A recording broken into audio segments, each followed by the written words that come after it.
Lorsque tu écoutes le message, il faut bien écouter pour ne pas mal interpréter. Amen, hein? Parce que le rôle aussi du diable, c'est communiquer aux gens la mauvaise interprétation. Unashikia wanahubiri ule useme ni sauti ya Mungu, wewe unasema bana niseme ananihubiri ni mimi. Tout ce qu'on prend, ce sont les problèmes des gens. Alléluia. Amen. Donc il ne faudrait pas mal interpréter la parole. Parce que souvent c'est ce qui arrive dans les églises. Ulimwonyesha pasteur mambo moja hivi. Je dis au pasteur un certain problème. Oh papa. Par exemple, mimi najimansur back. Papa, je m'assure sur chaque jour. Pasha upita 3 mois. Il y a déjà 3 mois passés. Pasteur anapika mkazo ba. Mwacha mansur. Et le pasteur a insisté toujours on a un problème. Unasikia mtu mwingine anasema pasteur anasema vile nilienda. Vous allez voir que la personne qui croit que le pasteur a prêché un problème. C'est ce qui arrive dans nos églises d'aujourd'hui. Alléluia. Amen. C'est-à-dire les gens dans l'église pensent que s'il a une faiblesse quelconque, qu'on ne puisse pas prêcher sur cette faiblesse. Alléluia. Or la Bible, on doit prêcher toute la vérité. En Bible, il faut qu'on dise vérité. Et quand on prêche, ce n'est pas pour te condamner, c'est pour te sauver. Qui doit venir ça. Amen. Genèse chapitre 4. Genèse chapitre 4. On commence à partir du verset 5 jusqu'au verset 13. 13e verset. Genèse 4. Genèse chapitre 4. 5 à 13. 5 à 13. C'est lui qui a trouvé pour nous lire. Est-ce qu'on peut se tenir debout pour honorer la parole? Genèse 4, verset 5 à 13. Mais il ne porta pas un regard favorable sur Caïn. Mungu ashishutuke Kaina et sur son offrande. Na Mungu ashishutuke sadaka yake. Caïn fit très irrité. Caïn anashirika nguvu sana. Kama ni Biblia yako nasuligne, il fut très irrité. Et son visage fut abattu. Asema sura ya Caïn inafunga. Et l'Éternel dit à Caïn, na Mungu anamuonesha Kaina, pourquoi es-tu irrité? Juu ya nini unashirika? Et pourquoi ton visage est-il abattu? Juu ya nini sura yako inavunjika? Certainement. Si tu agis bien, kama tu utatenda mzuri, tu relèveras ton visage. Utafungula sura yako. Et si tu agis mal, mais lakini kama utaendelea kutenda mubaya, le péché se couche à la porte. Zambi ishakulala lwa pa mulango yako. Et ses désirs se portent vers toi. Na matama ya nzambi iko na kokota kumbele yako. Mais toi, mais lakini weye domine sur lui. Tawala yulu ya ile nzambi. Cependant, Caïn adressa la parole à son frère. La parole à son frère. Mais comme ils étaient dans les champs, Caïn se jeta sur son frère. Et le tua. L'Éternel dit à Caïn, où est ton frère? Il répondit, je ne sais pas. Suis-je le gardien de mon frère? Et Dieu dit, qu'as-tu fait? La voix du sang de ton frère crie de la terre jusqu'à moi. Hapa mimi napenda souligner très bien. Uli verset combien mtumishi? 10. Verset 10. Asema sauti ya ndugu wako iko nalalamika ti inafika pako kwangu. Maintenant, sasa tu seras maudit de la terre qui a ouvert sa bouche pour recevoir de ta main le sang de ton frère. Utalainiwa hapa pa dunia sa vile unapermettre dunia imenze damu ya ndugu yako. Quand tu cultiveras le sol, wakati utaanza kurima, il ne te donnera plus sa richesse. Bulongo habutakupatia mali yake. Tu seras errant et vagabond sur la terre. Utakuya kawaya, utakuwa vagabond wa kushungurukanya pa dunia. Caïn dit à l'Éternel, Caïn anamonesha Mungu, mon châtiment est trop grand pour être supporté. Asema mapiko yangu iko munene sana juu ya mimi kuivumilia. Amen. Que le Seigneur nous bénisse. Que Dieu soit loué. Amen. Vraiment, ce matin, j'aimerais que vous soyez très, très attentifs. Amen. Amen. Le thème de ce matin est trop court et trop simple. Le thème dit ceci: tu ne tueras point. Alléluia. Amen. Tu ne tueras point. Que Dieu me bénisse. Amen. Et lorsque je dis que tu ne tueras point,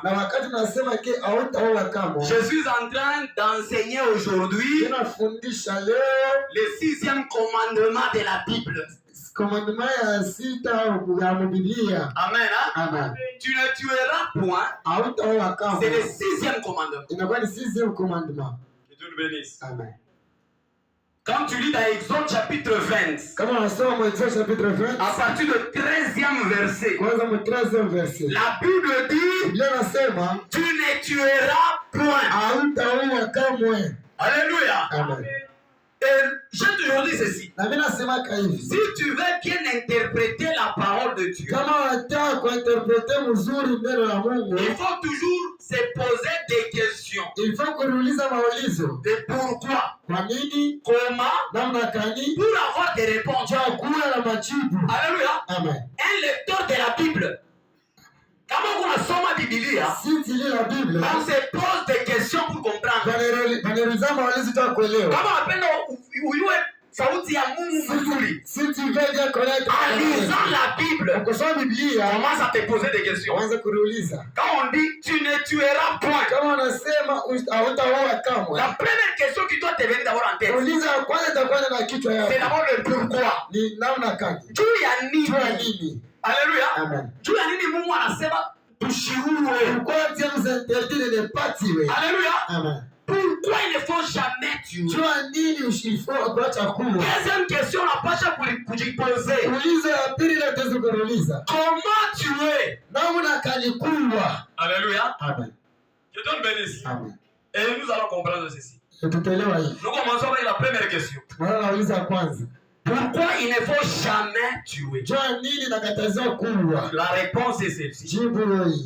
Parce que la vie dépend de Dieu. C'est la première réponse. C'est-à-dire,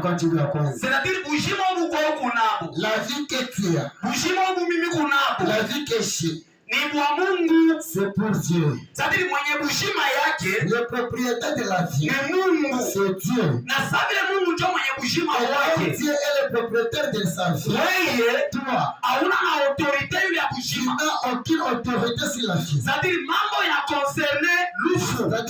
le problème qui concerne la mort ou la vie, c'est le domaine de Dieu lui-même. C'est-à-dire, si toi tu tues, alléluia, amen, unatosha mtu pa dunia, fait quitter la personne dans le monde, unashimisha trace ya mtu pa dunia, c'est la trace de quelqu'un dans le monde, unakata maisha ya mtu pa katikati, tu mets la vie de quelqu'un dans le monde, parce que shikia nikoneshe, parce que quand je vais te dire quelque chose, mtu yote kama nazarika, la personne si elle naît, anekala na limite ya maisha ile katika la limite de sa vie, ce qui va devenir dans le monde. Alléluia. Amen. Chacun de nous, chacun de nous, a sa limite. C'est comme ma limite. Dieu a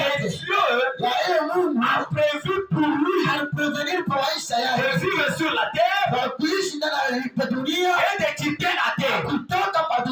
Alléluia. Amen. Maintenant, il ne faut jamais pour raccourcir maisha ya mtu mwenzako. Il ne faut jamais raccourcir la vie de quelqu'un.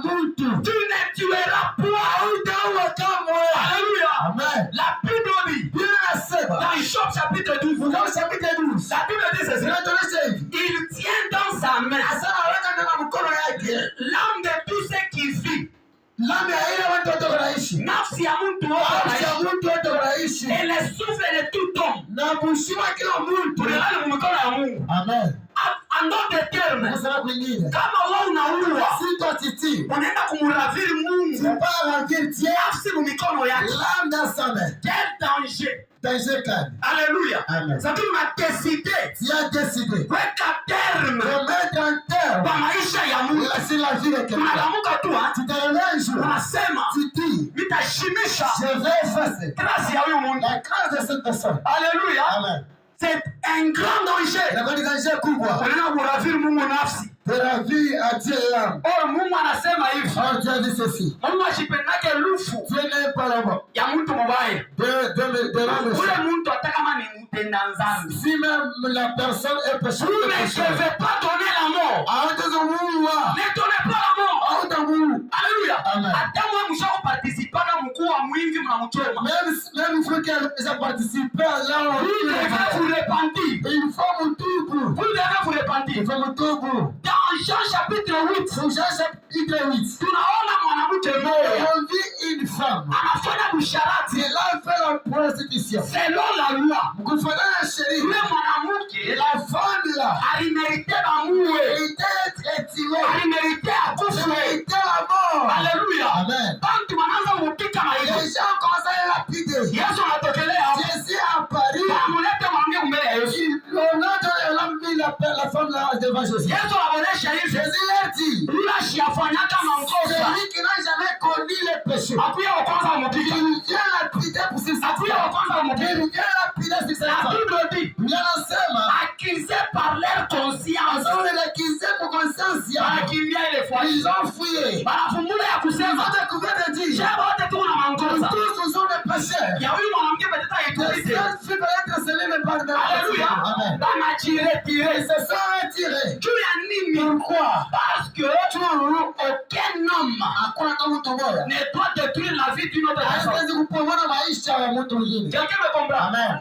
Vile Yesu anasema, Là, Jésus dit, wote wanazambalala. tout était disparu. Unalaba walizambalala juu ya nini? Pourquoi ils se sont disparus? Parce que Tout dhambi yote péché devant Dieu mbele ya Mungu inameritani mpaka harufu. mérite que la mort. Wote wakompra? Les gens n'ont pas compris. Dhambi yote unafanya Tout péché que tu as toujours fait devant Dieu devant Mungu inamerite harufu. mérite la mort. Jua nini Mungu ashikuru? Pourquoi tu ne te tues pas? Jua nini wewe Mungu ashikuru? Pourquoi toi tu ne te tues pas? Mungu anakuacha. Dieu t'a Na laissé. mwenzao anafanya Et dhambi. si tu n'avais pas le péché, Unamua. il est tout directement. Ah! Frère, Quel kilo! ni clocale. Kama Mungu na yeye Si Dieu est ici, alipenda shimamisha maisha yako, voulait arrêter ta vie, vile unafanyaka. ce que tu fais. Romains chapitre 6, Romains chapitre 6, verset 23. verset 23. La Bible dit quoi? Là, c'est magnifique. Le salaire du péché, c'est quoi? Sema salera mwenye milioni. Le salaire du péché, c'est la Salera mort. milioni. C'est-à-dire dhambi yote Tout péché. ile unafanyaka, Qu'est-ce que tu fais? malipo yayo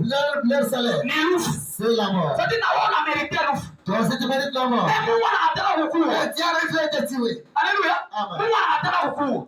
Dieu a refusé de te Mungu tuer. anakuacha. Dieu t'a laissé. Mais wewe Et là, toi, mwenzako anafanya kubaya. ton ami fait seulement juste une Anaiba chose. vitumbula. Il vole le beignet. Anaiba kankuku. Il vole le Unamupika unaua. Tu les frappes et tu les Juu tues. ya nkuku. À cause d'un corps. Bantu ngapi hapa? Combien de personnes Basha ils kuwanaka. ont déjà tué? Juu balimwiba vitu munyumba. Parce que les avaient volé chaud. Juu balimwiba makuta. Parce qu'on avait volé la Anaenda richesse. kwa Ils mfumu. sont partis de vin. Anauana. Pour tuer les gens. Wafu wako. Merci.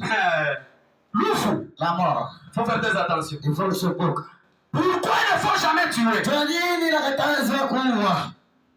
Tu donnes bénisse. Amen. Il ne faut jamais tuer. Inakataza kuua. Parce que l'autorité Jo autorité. suprême Ila mkubwa. de la vie et de la mort, Talufu na kushima. c'est Dieu. Ni Mungu.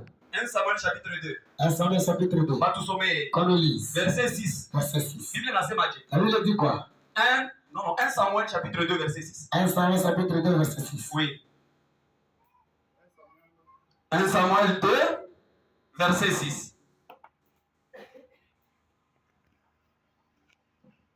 1 Samuel 2, verset 6, nous lisons la parole. Amen. L'Éternel fait mourir L'Éternel fait mourir et il fait vivre. na anasema Mungu anauaka na anapatiana bushi. Il fait descendre au séjour des morts anashushanaka mushimu ya mauti et il en fait remonter. na eko capable ya kutosha mushimu ya mauti anakurudisha kwa dunia. Amen. A partir ya hii verse tunaenda kukomprendre ya kusema par rapport ya lufu ule kona décision ya mwisho c'est qui? C'est Dieu. Vous comprenez? Bible nasema Dieu fait mourir C'est Mungu anaotoa na watu et il fait vivre. amekaraka na furu C'est kuishi. pas mambo tu ya ushima. C'est le problème de la vie. C'est Dieu lui-même. Ni Mungu yeye pekee. Alors doit faire très attention Faut kusokoka de prendre la place de Dieu. ya kuelewa place ya De Mungu. faire ce que Dieu a le rôle de faire. Ya kufanya vile Mungu kuna kazi ya Mais kufanya. toi tu le fais. Mais wewe unalifanya. Pourquoi? Jua nini? Nishimishe tu maisha yake. Que je puisse aimer effacer sa vie. Nikate maisha Que yake. je puisse détruire sa vie. Troisième raison. Raison Pourquoi il ne faut jamais tuer? Jua nini nakataza kuua? Troisième raison. Raison ya tatu. Parce que Juu quand tu tues quelqu'un, kama unaua mtu, le sang de cette personne-là, damu ya ule mtu unaua, ça criera vengeance devant Dieu. italalamika vengeance mbele ya Mungu. Alléluia. Amen. Quelqu'un me comprend? Amen. Kama unaua mtu, Si tu tues damu le sang inalalamikaka, va crier, damu le sang inalombaka vengeance. va demander la vengeance. Haina paka damu ya bapagano. C'est pas seulement le sang des païens, Hata ni mwaminifu. même si c'est un chrétien. C'est pourquoi utaona mu Apocalypse, C'est pourquoi on les voit en Apocalypse. utaona batumishi bale baliuaka. Vous allez voir les serviteurs qui avaient tué. Biblia nasema La Bible dit, muliete repo mule beko. en lieu de réponse, Beko na mlalamikia Mungu. c'est le de crier à Dieu. Bela muonesha Mungu. Ils disent à Dieu, Maître, mwalimu, jusqu'à quand ni wakati gani utavanje damu yetu tunavanjaza notre genou kwa pour ça? watu ya dunia? Les hommes demandent. Kwani watumishi ya Mungu Ce sont les serviteurs de Dieu. balikufa juu ya Ils evanjili. sont morts à cause de l'évangile. Beko na mulomba Mungu avanje. Ils demandent à Dieu de se venger. Quelqu'un me comprend? Amen. Beko na kuonesha baba Il dit à Dieu vanje damu de yetu se venger leur sang yule ya watu. à cause des gens. Alléluia. Amen. Il faut faire très Il attention. faut que ce soit Quelles que soient conditions muru wa mtu. malgré la condition que vous avez tué la personne. Alikuya mwili mnamchoma. Il était volé, vous l'avez brûlé. Uliya kusema Ça se dit, damu yake son sang. itaanza kureklame vengeance par wewe. Commencez à réclamer la vengeance sur toi. Kama mshao participaka. Si vous avez déjà participé, Repentez-vous kwanza leo. tubu kwanza leo. Mtengeneze na nyoresha. Il faut arranger, je vous dis. Alléluia. Amen. Hauna na droit. Sinon, aucun droit. Unabamba mtu mwizi. Vous prenez quelqu'un est un voleur. Unabamba mtu muloshi. Vous arrêtez quelqu'un est un sorcier. Ubebe.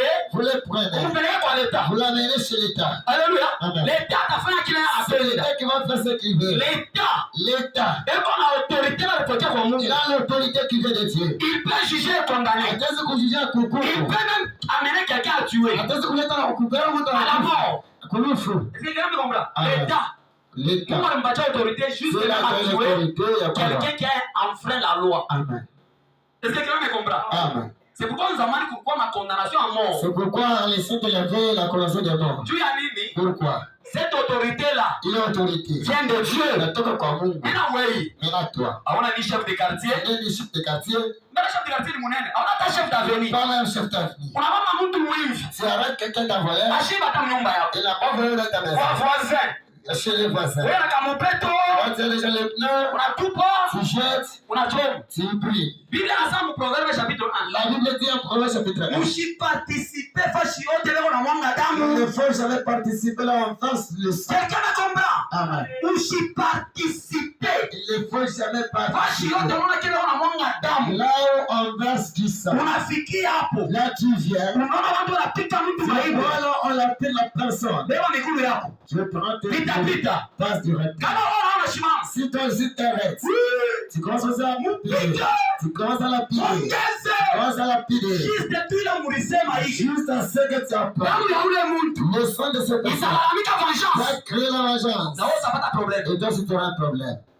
Quelqu'un me comprend? Ah, damu inalombaka vengeance. Le sang demande la vengeance. Damu inaliaka. Le sang plaît. Exemple munene ni tunasoma mu Genèse chapitre 4. L'exemple c'est ce qu'on a lu en Genèse La chapitre 4. Bible dit Il a assez. Caïn anabeba ndugu yake. Après son frère. Anamuua. A tué. Anaua ndugu A yake. tué son frère. Anamtosha kwa Il dunia. l'a fait quitter dans le monde. Anamshimisha kwa Il dunia. l'a effacé dans le monde. Yaro nasema Il voyait que batuya badomo mashamba. c'était été dans leur champ. Quelqu'un me comprend? Amen. Abakuye mtu hata Il huyu. n'y avait personne dans ce champ. C'est-à-dire De kusema. hakuna mtu atakaye comprendre que yeye ndio anaua. Personne ne peut comprendre que c'est lui qui devait bien l'avait Hakuna tué. mtu anapaswa comprendre. Personne ne devait comprendre. Alléluia. Amen. Même si hapana mtu. Même s'il n'y a pas de personne. Au ciel il y a quelqu'un. Umbele kumbingu kurudi. Il est en train d'observer Kona ngarishisha. la vie de tout homme. Maisha kila mtu. Proverbe 15 nasema. Proverbe chapitre 15. Je prends mon verset 3. Verset 3. Vous sommes.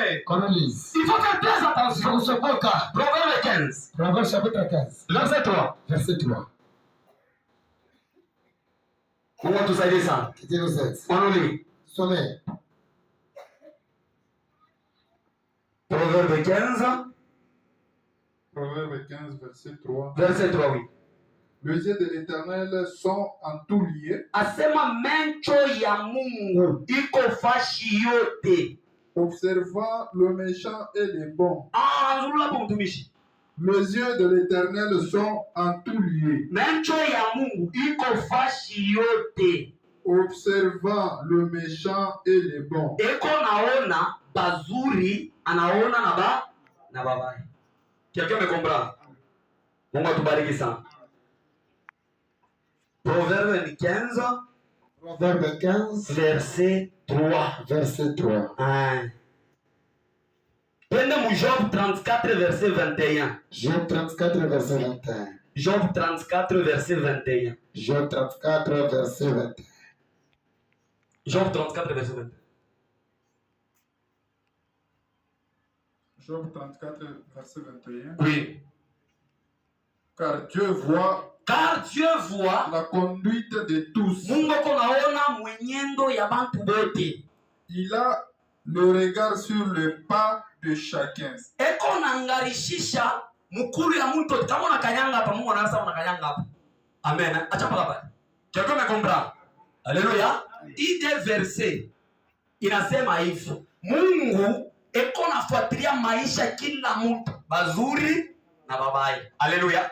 C'est-à-dire Mungu yeko mbingu. Dieu là au ciel. Anayua kona bazuri. Il connaît voir le bon, le bien. Anayua aussi kona babaya. Aussi les méchants. Quelqu'un me comprend? Amen. Mon Job 34. En Job 34. Asma, Dieu connaît la conduite de chacun. Asema Mungu anajua mwenendo kila mmoja.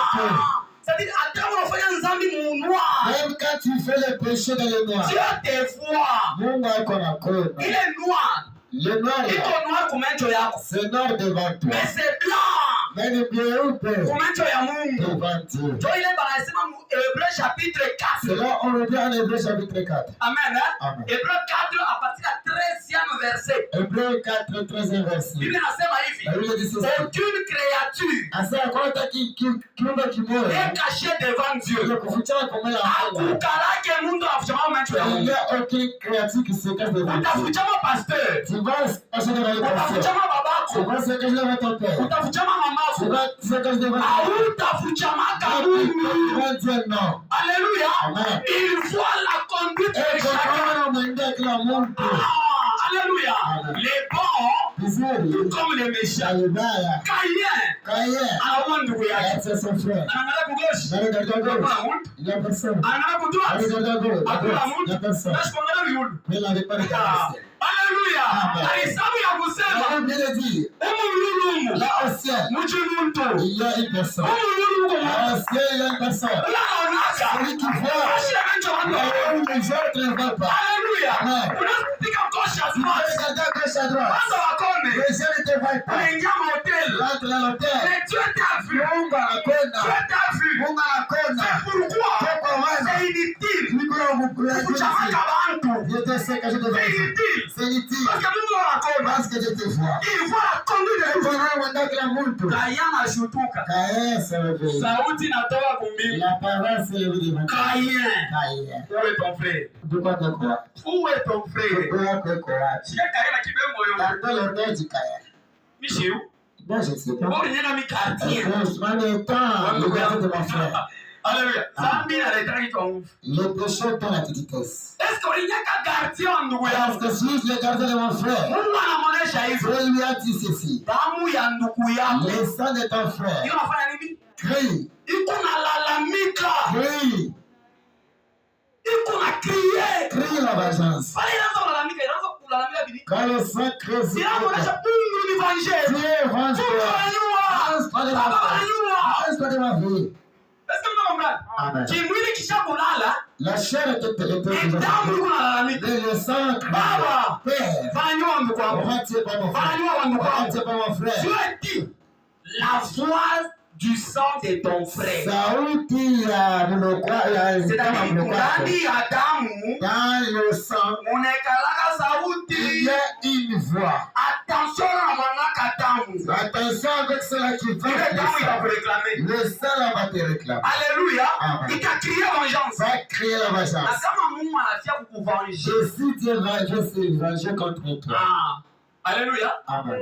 Frère, wewe atenda kupitisha mwamfere. Toi, tu seras directement là. Fais attention. C'est pourquoi, C'est pourquoi dans la loi, c'est pourquoi on va il chérir. est écrit, Il a indiqué, celui qui tuera par le paix, ule ataoa kisu, il mourra aussi par la. aye atakufa kwa kisu. Faites très attention. C'est pourquoi, La loi de la vengeance, chérir la vengeance. celui qui tuera par le paix, Ule ataoa kwa kisu, il mourra par le paix. aye atakufa kwa Celui kisu. qui tuera par du poison, Ule ataoa kwa poison, il mourra par le aye poison. atamuoa kwa poison. Zengine wewe watawekea kubiaburi. Peut-être toi, on doit pas être empoisonné. Wewe Toi, ni trouble tu itakunya mkichwa. c'est juste le truc qui vient. Maisha yanatokesha. La vie vraiment m'a fait fatiguer. Mimi naweka mapili. Je veux depuis. Kumbe pale unabeba na kunya. Peut-être quand tu as habité depuis. Ni maripe ulifanya C'est la nini? vengeance. Alléluia. Amen. C'est lui qui tuera par le paix. Ataoa kwa kisu, Il mourra par le paix. atakufa naye kwa kisu. Attention, C'est pourquoi. il ne faut jamais verser le sang. Haipenda kumwaga damu. Alléluia. Amen. Ici, j'aimerais parler même avec le sœur. Vitasemezana kwa wadada. Ushako avortaka. C'est déjà avorté. Ni damu ulifanya nini? C'est le sang que tu avais versé. Ni damu ulimwanga. C'est le sang que tu avais versé. Alléluia. Amen. Kama katoto keko kakutoka mtumbo, kalitokelea kwa Il wenyewe. va sortir de lui-même. Hapana wewe ubebe Il makomprime. ne va pas attendre de prendre les comprimés. Una forcer Il katoke. force pour qu'il puisse sortir. La vie qui est dans ton ventre Il est maïs, le connaît dans le temps. vient de Dieu. Il n'a pas Mais compris. bon, on a arrêté. Mais toi, tu as arrêté. C'est pourquoi. Tu crois mal. Hata mwa mnakunyanga mapilule. Même si vous prenez des pilules, Mtubu, ushaua. il faut se répandre. Mungu unasa nini? Unapatana na Bwana. Tu te rencontres avec Emmanuel. Amen, hein? Amen. Mimba inafanya nini? Il t'embrasse. Inaingia. Ile le premier jour. Tu Wewe comprends? unabeba ampicilline. Toi, tu prends des anticyclines. Oh, ikunya. Tu prends. Tu nishipate limo. Unaile ampicilline inafanya nini? Ça va Ile pas. ampicilline Les ampicillines inaenda kupomona kama nimeringi. vont détruire quand Avortement ya premier jour. l'avortement du premier jour. C'est tu as tué le sang. Pourquoi kuna wa damu? Hai mahubiri hivyo utasema amen. La prédication par les gens doivent Ma connaître. pilule. Les ampicillines, les ampicillines, Ma pilule. C'est tué, je vous dis. les couloirs, C'est tué. les couloirs. Vous devez vous repentir. Il faut que tout Hii mahubiri la prédication na kukulamusha. ça doit être révélé. Wewe unaweza kuchika ndani. Si tu avais caché le péché, Hii sikuya kukondane. pour qu'on ne puisse pas te Ila condamner. kweli kupeleka mrepentance. Je viens t'emmener la repentance. Tubu avant qu'il soit trop tard. Il faut se repentir avant qu'il soit trop Sinon tard. utakufa mbaya. Quand tu seras mort en Je bas, vous dis devant je Dieu. demandais ce coupé à vous. Juu ya nini? Pourquoi? Ule bebe Le unavorte. bébé que tu as avorté, Damu yake son sang itakrie va vengeance. créer vengeance. Monde spirituel. Damu Le sang, haikale ni bebe ni babako. c'est pas là pour le bébé ou pour le grand-père. Damu ni damu. Le sang reste le sang. Sasa ni katoto kashimo moya. Ah, c'est l'enfant de Ni katoto jours. C'est juste pour C'est trancher. le sang. Damu. C'est le sang. Damu. Et comme c'est le sang, Qu'est-ce que tu damu? ça va crier. Italamika. Ça va crier. Italamika. Baba anima. Père, on va tuer. Shikia nikoneshe. Écoute, je vais te dire. Jérémie chapitre 1. Jérémie chapitre 1. Verset 5. Verset 5. Mungu anamuonesha prophète. Dieu dit au prophète. C'est pourquoi mtumbo ya mama yako. Depuis que tu étais dans le ventre de ta mère. Depuis mtumbo ya mama yako. Depuis que tu étais dans le ventre de ta mère. Mungu. Moi Dieu. Nilifanya nini? Je t'ai connu. Nilikujua. Je t'ai connu. Sasa anaonesha mamake ya Jérémie. Si la maman de Jérémie. Kama alitosha mimba ya Jérémie. Si elle avait avorté. Mungu anaonesha bien. Dieu l'a dit. Depuis mtumbo ya mama yako. Depuis le ventre de ta maman. Nilikujua. Je t'ai connu. Deuxièmement. Papiri. Nilikukonsacrer déjà prophète. Consacré étant prophète. C'est-à-dire prophète kwa Jérémie. Prophète étant Jérémie. Ulianzia wapi? Ça a commencé par où? Ulianza mtumbo. Ça a commencé par où? Anatosha mimba ya Jérémie, anatosha mimba ya Jérémie. Si la mère de Jérémie avait avorté. Elle a tué qui? Anawa prophète. Elle a tué directement les prophètes. Kuna tosha kwa ba prophète. Il a d'autres qui ont déjà tué les Kuna prophètes. tosha kwa ba pasteur. Il a d'autres qui ont déjà tué les Parce prophètes. que mtumishi. Parce que le ministère Ulianzia mtumbo. commence par le ventre. Alléluia.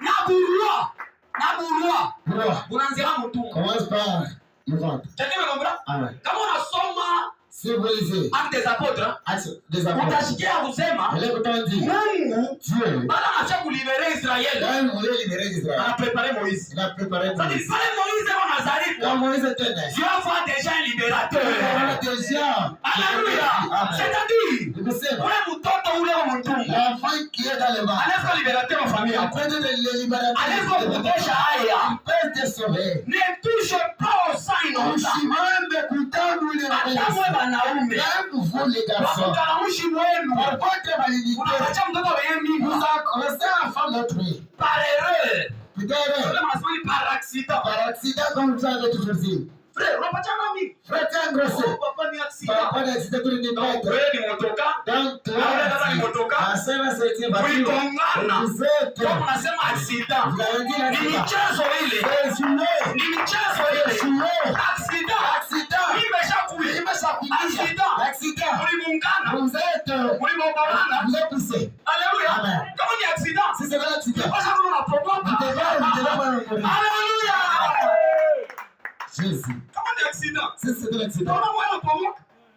Papa ni accident. Oh, papa, c'est accident. Basharati. ouais, les petits. Maintenant kama mimba ishakuya. S'il y a déjà la grossesse, Supporter cette grossesse. vous supportez il est libre. Hata mwakili yako. Même dans ton état, Mshikupanake esprit ya kutoshana mimba. l'esprit de faire avorter. Nauna na avortaka. Même celui qui avorte. Nauna na beba makuta. Même celui qui donne l'argent. Beba wafe. Prends pour payer les médicaments. Na iya naua. Même lui a tué. Na iya naua. Même lui a tué. Na mwenye docteur. Même les docteurs qui vont Anakusaidia. celui qui va t'aider. Na iya naua. Lui aussi a tué. Na tuwe. Anaua. Jina ya docteur. Le nom du docteur. Kupatia autorisation ya Mungu. Jamais. Après, Alléluia. Amen. Mtu La personne alifuie. qui puisse mourir de lui-même. Kama umekombra? Amen. Mtu afanye nini? La personne puisse Mtu mourir de lui-même. alifuie. Il puisse mourir de lui-même. Ne participe jamais. Que je participe quand Kumwanga damu. en versant de C'est Dieu. trop dangereux. Beaucoup trop dangereux. Bantu, hein? Les gens, Bashamtambua mipaka. ils ont déjà dépassé les Aujourd'hui, limites. tuer quelqu'un, ça devient facile. Leo kuwa mtu anakuwa teketeke. Alléluia. Amen. Ça devient quelque chose, il y a blague tout. Sauf Là, unaua mtu. tu tues quelqu'un comme Mtu ça. anakamoto Parce qu'il y a pa. un moment qui est tué. Le sang Damu. va crier vengeance. Italalamika vengeance. Va crier vengeance. Italalamika. C'est ça la troisième raison. Dieu, troisième raison. Mungu atubariki sana. Dieu nous aide. Quatrième raison. Quatrième raison. Damu Le sang inaletaka lahana. dans la malédiction. Peut-être unaweza kusema maisha yangu yaendeje. Vous dire que ma vie ne marche pas. Oh papa ma blocage. Oh papa, j'ai vécu des secrets de blocage. Dada yamwangaka damu. Certes, n'a jamais versé du sang. Dada yamwangaka damu. Certes, n'a jamais versé du sang. Mkubwa yamwangaka damu. Certes, n'a jamais versé du sang. Wewe blocage yako. Tu as le blocage. Hivi nishone bien. Ah, je ne vais pas bien. Kiza pasteur ashinombea C'est bien. comme si les personnes ne prient pas pour moi. Hata kama mimi nakuombea Même bien. quand j'ai prié pour Le toi, sang qui est sur ta vie. il est temps de raconter pour Sasa moi. laana. Dans la malédiction. Kama unakosa. Biblia inasema mkitabu ya Samuel chapitre La 3. Bible nous dit dans 1 Samuel chapitre Kama mwa Samuel 3. 1 Samuel 2. Biblia inasema hivi. La Bible dit ceci. Kama unakosana na mtu mwenzako, Si tu te tiras avec ton ami, mwenzako atakurumia. ton ami Na va te kama pardonner. unakosana na Mungu, Mais si tu te tiras avec Dieu, frère, una bikoto. frère, vraiment, tu Utasema na vas nani? Tu vas comparer avec Dieu. Il est fort, c'est pourquoi parce que la Bible dans mon hébreu, il est terrible de tomber entre les mains de Dieu. Terrible, je te dis. Moi, tout ça, ça. Ne fais jamais l'erreur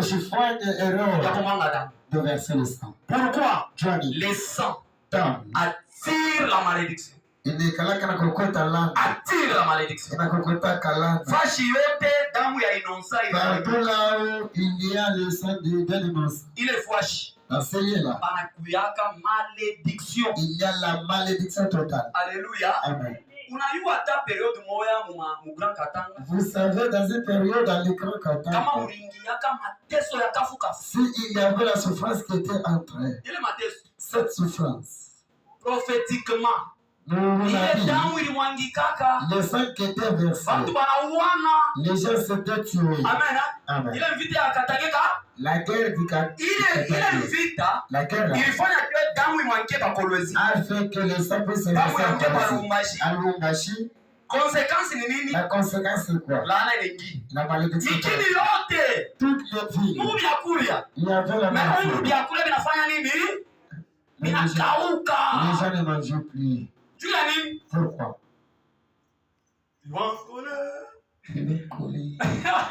Alléluia. Amen. Les parents, ils ont fait des choses pour oublier la conséquence du sang. Amen. Les gens qui étaient en train de fétiche pour dire qu'on puisse tirer. La plupart d'entre eux n'ont pas la bonne vie. Amen. Tous ceux-là qui étaient tous ceux qui étaient je vous dis la vérité. Dès qu'on pour vivre souffrance. sont en train de souffrir. La souffrance. À cette souffrance. De génération en génération. C'est le grand péché. Et les enfants commencent à souffrir. Alléluia. Celui qui va arrêter ce péché, c'est celui qui va croire en Jésus. Et là, le péché va s'arrêter. Amen. Le sang attire la colère de Dieu. Dieu dit à Caïn, comme tu as versé le sang, Caïn, tu seras maudit. Tu seras vagabond. Je te maudis. Désolé, chose. Tu seras vagabond. Qui connaît la vie de vagabond? Il a mis là où il va dormir. Il mange par surprise. Alléluia. Amen. C'est la vie de plusieurs personnes. C'est pas parce que tu as une maison que tu ne peux pas. Il y a des gens qui sont vagabonds. Pour comprendre ton accord vagabond, la vie ne marche pas. Plus c'est un peu d'argent. La maladie entre. La maladie. Le problème difficile. Au lieu d'accuser ta tante qui est sorcière, il faut commencer à observer. Il n'a jamais versé le sang. Le sang là, c'est la malédiction. Il réclame la vie de tout le monde. Amen. J'ai vu une vidéo, je ne sais pas qui j'ai partagé ça. Une femme qui a accouché. Elle a accouché. Elle a pris l'enfant. Elle a jeté dans la toilette. Alléluia. Amen. Quand l'enfant est mort, il va créer la vengeance. Parce que c'est le sang. Le sang ne compte pas l'âge. Le sang reste le sang. Alléluia. Amen. Ça donne la malédiction sur la vie. La plupart des gens, la vie ne marche pas. C'est pas parce qu'ils ne prient pas. Ils sont maudits. Ils sont maudits. Alléluia. Amen. Malédiction Qui t'a dit que la malédiction quitte avec la prière? La malédiction. La malédiction. La vie de croire et de la repentance. Les jours où tu vas croire, tu te répands. Et là, la malédiction. Romains 8, verset 1. Il n'y a plus de condamnation. Alléluia. Amen. C'est-à-dire, C'est se repentir. Si tu es un croyant, tu pars au serviteur de Dieu. Confesser. L'homme. Est-ce qu'on a une fois là? Papa, qu'est-ce que c'est? J'ai déjà avorté la sœur de prière. J'avais avorté. J'avais participé là, on avait tué les Vous devez vous repentir et vous confesser. Et on va prier sur vous. Oui, mais c'est damu. C'est sang. De la personne. Commence à demander la vengeance. Ça va te mettre dans la maladie. Et à la fin, tu vas s'en à la mort. Amen. Alléluia. Amen. Caïn dit ceci. Mon châtiment est trop grand. Est trop grand. Alléluia. Amen. À celui qui a versé le sang. Ce châtiment n'est pas petit. Il va vivre un très grand châtiment. Alléluia. Amen. Tu es dans la maison qui tire. Ton châtiment ne sera pas petit. Attends-toi à un grand châtiment. Pourquoi?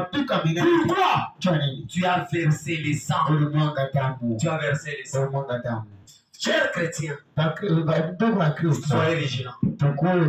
Amen. Hein? Amen. Il ne faut jamais même participer. Frère Laurent, unakuta wanachoma mtu mpepo. Hapo kilianzia. Itapita. Amen. Ana mwinja na mwingira kwako. Les voleurs entrent chez toi. On a maîtrisé. Mon façon de me couper quand mon pique m'a maîtrisé. Tu le maîtrises. Mon bébé. Tu le prends. Mujima. Mon frère quoi l'état. La même. Quelqu'un me comprend? Amen.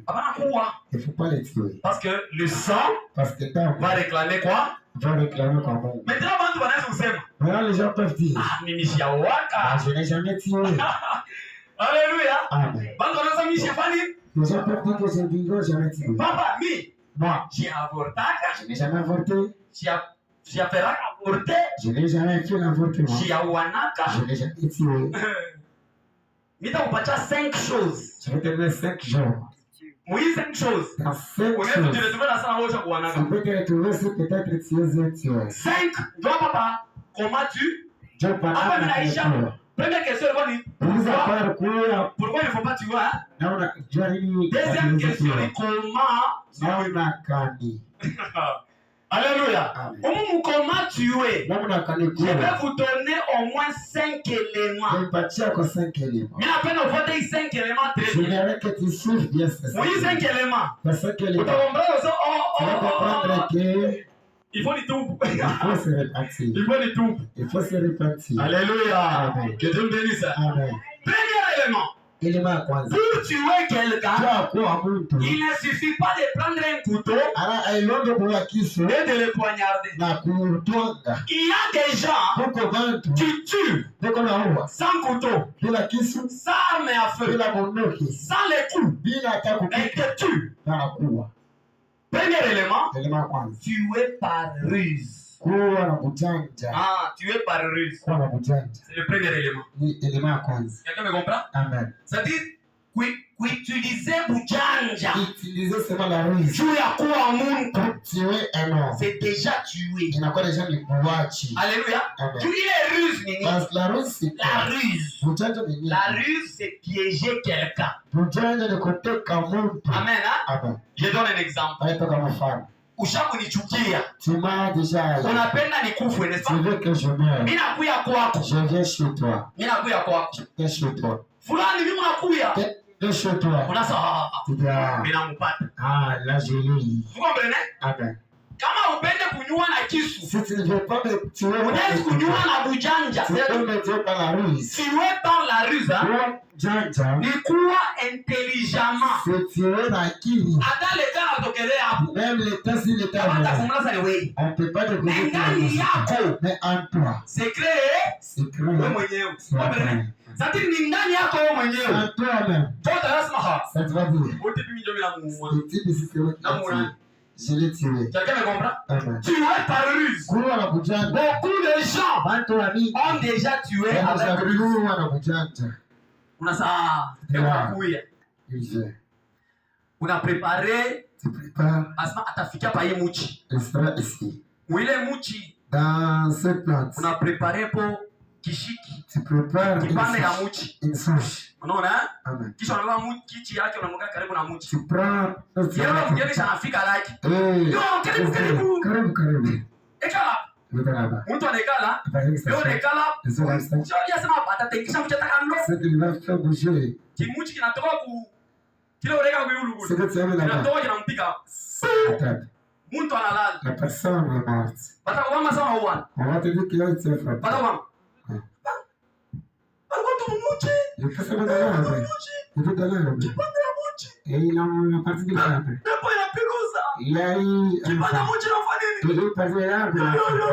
Il a passé de l'arbre. C'est ça qui a déjà tiré. Tena mtu yeye anauana Mtu atiwe. Totaria sana.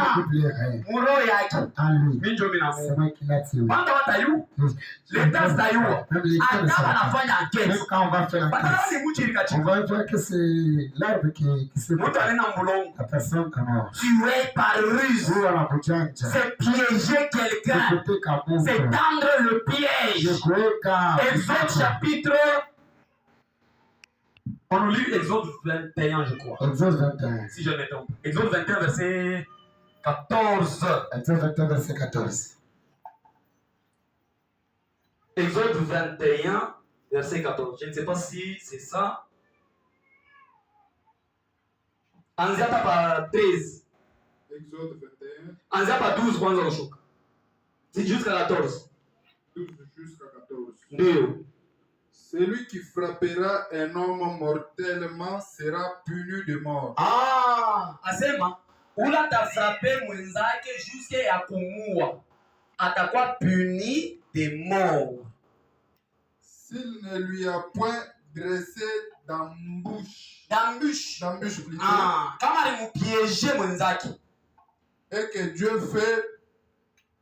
le fait tomber sous sa main. Kama Mungu anamwangusha, je t'établirai un lieu où il pourra se réfugier. Mais si quelqu'un agit méchamment kama mtu alitenda mbaya contre son prochain, contre rafiki yake, en employant la ruse pour les tuer. En employant quoi? La ruse pour les tuer. Officiellement, mais en employé bujanja, bukalamushi. Un employé technique. Unaua mtu mwakiri. Tu l'arracheras même de mon hôtel. Amen. Que Dieu bénisse. Par le verset, tu sommes Acte chapitre 25 à partir de 2 à 3. Acte 25, 2 à 3. Wangalie mtu anaweza kukua kupitia mapiège, kupitia bukalamushi bujanja. Acte 25. Acte 25, 2 à 3. 2 à 3. Il y a beaucoup de gens qui ont tué des gens comme ça. Anakuwa mwakiri na watu watasema yeye ndio anakuwa. Le principal sacrificateur et les principaux d'entre les Juifs lui portèrent plainte contre Paul. Ba principaux sacrificateurs baenda kumfungisha Paul. Ils furent des instances. Baenda kubembelesha Festus auprès de lui, et dans des vues hostiles. Lui demandeur comme une faveur. Comme si ben ambembeleza utulete tumsambishe lo huku. Utulete tumsambishe Paul lo huku. Qu'il le fit venir à Jérusalem. Asa utulete ko Paul mu Jérusalem. Kumbe susi yabo aiwea kwa kumsambisha Paul. Susi yabo ilikuwa ya kumuua. Chiki. Il préparait un guet-apens. Un guet-apens. Un guet-apens. C'est-à-dire muteko. C'est-à-dire, bon, on a dit, vile tombemesha watatuletea aye Paul. Mais déjà, on a préparé muteko. Bana y préparé wapi? Pour les tuer en chemin. Pour les tuer à Jérusalem ou bien en chemin? En chemin. Amen. Hein? Acha papa. Mungu atubariki sana. Vous comprenez la ruse? C'est-à-dire, banamfungisha Paul mu Jérusalem. Mais Paul alikuwa ku Rome. Vous comprenez? Paul alikuwa ku Rome. Paul était à Rome. Bon, wanaenda kumfungisha ku Jérusalem. On l'a arrêté à Jérusalem. Hiyo tout ça. C'est comme ça. Banabamba muntu kudilala. On arrête quelqu'un d'ilala. Wewe sasa una moyen. Et quand tu unasema Tu dis non. Ici, a dit on peut le faire sortir. Moi, j'ai besoin de les faire souffrir. Je peux les porter plainte à Kinshasa. Si tu peux verser l'argent. Si l'instance de Lubumbashi est plus grande que celle d'ici, on va écrire le transfert du dossier. C'est le problème de Paul. Amen.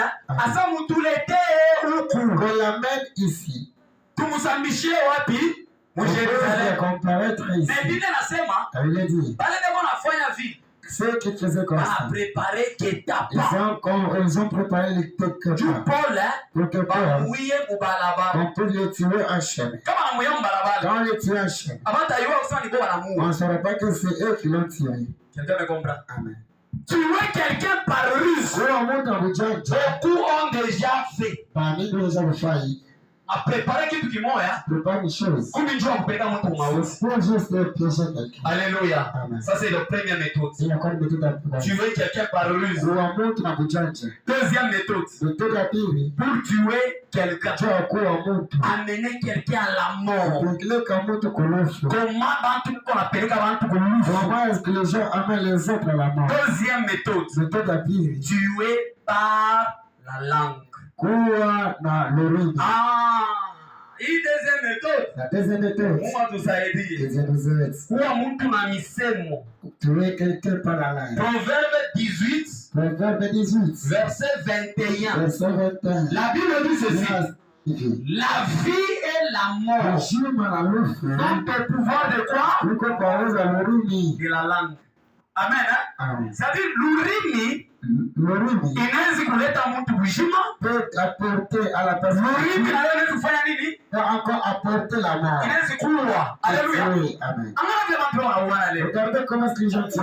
Kusema, c'est de dire, unaweza kuua mtu. Tu peux tuer quelqu'un. Kupitia misemo ile waponyoka mkiwa avec les paroles qui sont frère. Beaucoup. Dada. Sœur. Misemo ni mishale. Les paroles sont des flèches. Misemo ni mikuki. Les paroles sont des flèches. Kama ufanye attention. Si tu ne t'attends pas de parler, utabeba damu ya mtu. Tu vas prendre le sang de quelqu'un. Alléluia. Amen. Unakosana na mtu. Tu te tiras avec un homme. Savia wewe huyo kusema. Comme toi tu ne savais pas dire. Misemo. Les paroles. Ni mishale. Sont comme des flèches. Unaweza kuua. Tu peux la tuer. Anauakaje? En tout cas. Wewe utasema. Là tu vas parler. Shikali koneshi. Et quoi je vais te dire? Dunia ya kiroho. Dans les mondes spirituels. Wanauaka na misemo. On tue avec des paroles. Wanauaka na mikono. On tue pas avec la main. Est-ce que quelqu'un comprend? Amen. Mama, atabaloji. Même des sorciers. Kama shika sema baramukuri ya kwao. C'est du tu connais manger ceci. Mulola shuwanake na mikono. Les sorciers ne tuent pas avec la main. Mulola shuwanake na kisu. Pas même avec les couteaux. Mulola shuwanake na misemo. Il tue avec les paroles. Est-ce que mnaona vile? Amen. Mando anasema. Les gens vont voir. Dada. Tunoma kwenwa. On va chez vous. On prépare bakulu. On prépare pour que tu puisses te tuer. Wewe mtu anasema. Quand tu vas pour te passer. On va te poisonner. On va te poignarder. Ni dunia ya kiroho. C'est dans le monde spirituel. Allez kurepresenter na photo yako. On va te représenter avec ta photo. Wewe tel. Toi tel. Huyu mtoto yangu. Tu es mon fils. Mimi nasema hivi. Je dis ceci. Hii chuma. Dans 7 semaines. Haitakuishia. Ça ne doit pas terminer. Utakufa. Tu seras mort. Anasema na photo. Parle avec la photo. Anasema na wewe. Il parle avec toi. Dada. Sœur. Ndugu. Frère. Hii nani jinsi mana itakuishia. Dans 7 semaines, tu seras mort. Oui. Toi. Utaona. Tu vas voir. Kaka kule. Sandefe. On va prier. Alléluia. Amen. On est au katana le misemo. On va refuser toutes ces paroles. Useme. Tu dis.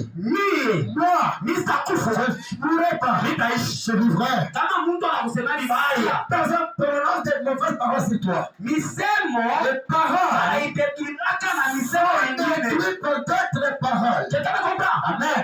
Wanze kufanya très attention na misemo. Commencez à être de faire très attention avec les Mtu paroles. anaweza kukuloka. La personne met ta souffrir. Na misemo. Avec les paroles. Kuloka kwa vya kweli ni misemo. Amen. Bana lokana na misemo. On se avec la parole. Quelqu'un me comprend? Amen. Mtu anaweza kucreate ma blocage. Je vais créer des blocages sur la na misemo. avec des paroles.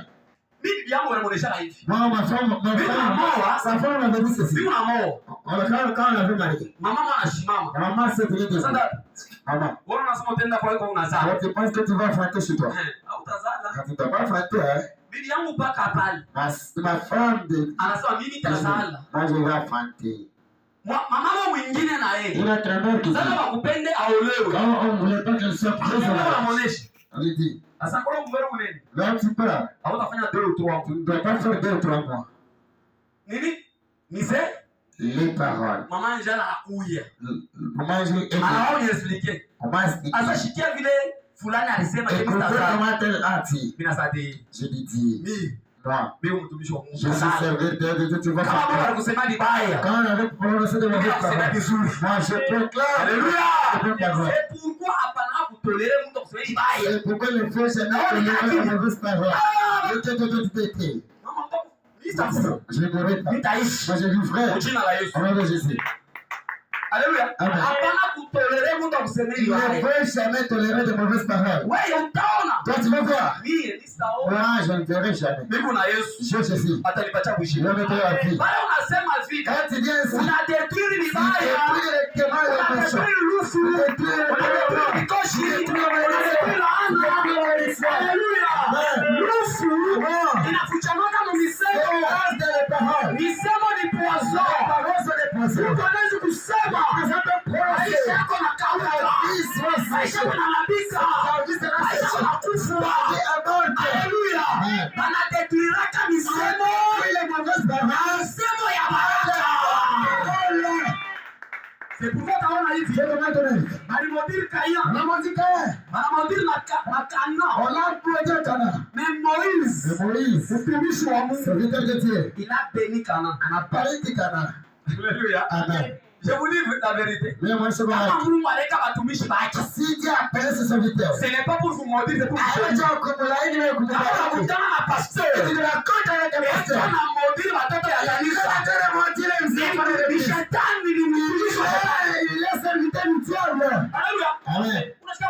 Vous écoutez le pasteur. Vous jetez moi, hein. Vous ne prenez pas les dîmes. Vous ne faisiez pas le rire. Vos riches comme ça. C'est un serviteur. Il faut le faire. Dans la bouche du serviteur, il a la bénédiction. Romains chapitre 12 nasema hivi. Romains chapitre 12 c'est ça. Bénissez. Mbariki. Ne maudissez pas. Un serviteur de Dieu. Mtumishi wa Mungu. Même si unamfanyia vibaya. Même si tu fais un mal pour lui. Il ne peut pas maudire. Hastaweza kukulaini. Alléluia. Ataisha ushirika. Même si il est fâché. Sisa kutoshana nisema kula. Jamais. Mungu Dieu. Aleka ni misemo ya baraka. Il a mis les paroles de la bénédiction. Ya malédiction. Les paroles de la malédiction. Haitakuiaka mkino wa ne seront jamais de la bouche de serviteur. Il a élargi. Alléluia. Amen. Yesu anamupika. On a fait ceci. Il dit Père, pardonne-leur. Quelqu'un me comprend? Amen. C'est ça être un serviteur. Acte chapitre 7. Acte chapitre 7. Etienne. On va tuer Etienne. On a donné la Etienne. Etienne. C'est qui Dieu. On a demandé. C'est la maudit. Etienne. Il dit Père, pardonne-le.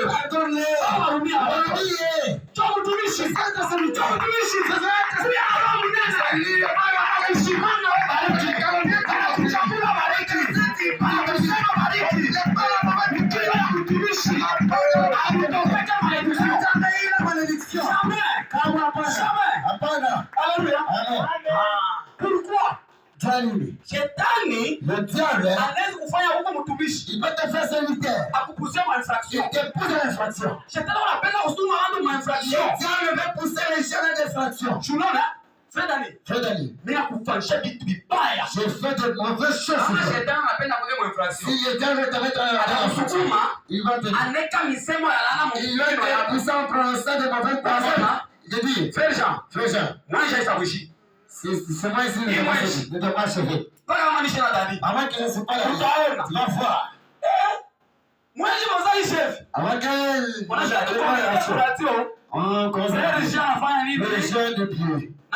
Qui l'a tiré? C'est toi. Alléluia. Amen.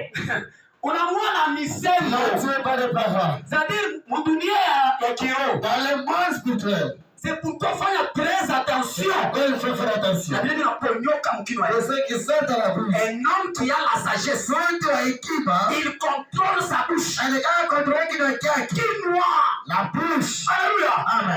Qui n'est mon père mon frère. La bouche. Alléluia. Amen. Moi. Je suis pas de moi. Moi. Je suis comme ça. Il est comme un peuple musulman. Les gens ont été poussés. Les rentrées maman. C'est eux qui ont brûlé la vie de leurs enfants. À prostituer qui pense qu'on va te marier. Les paroles comme ça. Le directeur a accompli. Il a accompli.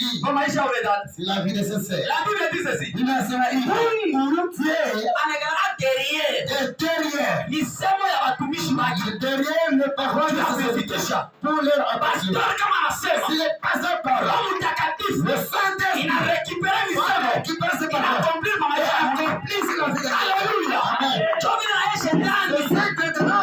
Chomi na yeye shetani. Kama wewe unasema. Si toi tu parles. Isema ya mubaya. Les mauvaises paroles. Derrière misemo. Derrière ces paroles. Il y a la puissance de la shetani. Shetani atabele misemo. Aifikisha mtu. Accompli la personne. Fais attention nini unatoa mkino. Attention à ceux qui sont dans ta bouche. Unaweza kusha kuanaka. Tu peux les peut-être faire de la tirer. Ah oui. Mais tu sais pas. Kisha malitapa. Et puis tu dis. Unapate. Faut pas tout. Ule muntu alikufa. Après ça, comment? Ndio muonesha. C'est je l'avais dit. Mimi sasa kufa hii maisha yangu. Ndio muonesha. Ah. Unaua. Tu vas. Yote ni bandi. Tu vas te faire le problème. Mimi ashika mtu anataka vile. On avait jamais vu la personne qui s'est glorifiée. Mtu anasema. Qui s'est glorifiée. Mimi muonesha. Ah. Mimi sasa imwonyesha kama sifanya Je vais passer la vie par l'attention, c'est la Ndio blague. unasangiza. Je vais passer par la blague. Bana mshika. Et voilà, tu es. Ili semaka. Je vais dire. Unaliona saa? Il parle là. Anakuya Mungu. De la Dieu. Misemo yake anafika. Kumbe ni shetani. C'est le diable. Bana anasema. Quand il a parlé. Shetani a récupéré Le misemo. diable a récupéré les paroles. Accompli. Et les a accomplis. Alléluia. Amen. Shina shibatumishi. Nous aussi les serviteurs. Unaona pale tatu naomba. Quand nous prions, Mchina la Yesu. par le nom de Jésus, Magonjwa toka. que la maladie qui sortit, Roho Mtakatifu. le Saint-Esprit Inabeba misemo yake. prend les paroles, Inabeba guérison. prend la guérison, il met. Mtu anapoa. Et la personne est guérie. Kumbe ni misemo. C'est les paroles. Inafikisha Ils miracle. ont accompli les miracles. Attention palulini. Attention de La vie et la mort. Shima la Nous sommes le pouvoir de la langue. uwezo alurimi. Unaona kwa maisha yako wewe. Voici ta vie. Kwa maisha yako wewe. C'est ta vie. Kwanza uongota misemo mizuri. Commence à retirer de bonnes Hapana paroles. kupermettre watu waanze kusema Ils vibaya. ne font pas permettre aux gens de parler à ton Kama avis. watu wanaanza kusema Si vibaya. les gens commencent à parler de mauvaises paroles, Utatoka pa dunia ils mbio. vont quitter rapidement dans ce monde. Biblia inasema hivi. La Bible dit ceci. Ne sois pas méchant à l'excès. Ushukuru ambao kurudi. Bubaya bushikupite. Ubao ushukupite. Utakufa mbili. Sera moins rapide. Amen. Amen. Kama tu bantu. Si les gens. Mama, unayo da fulani. Non, quoi c'est ça? Ah, kaongea kabaya sana. Ah, elle est très méchante. Papa unayo da fulani. C'est bon, tu vas voir quoi c'est ça? Kale katoto kabaya Elle sana. est très méchante. Fulani. Ah, pana. Wakiburi. Allez, regardez. Wakibengo. Oh, arrogant. Wewe bantu bote. Tout le monde. Ah, msimama kwa vibaya. Parle à toi que tu m'as. Utakufa mbio. Tu vas mourir rapidement. Chakama gomba. Amen.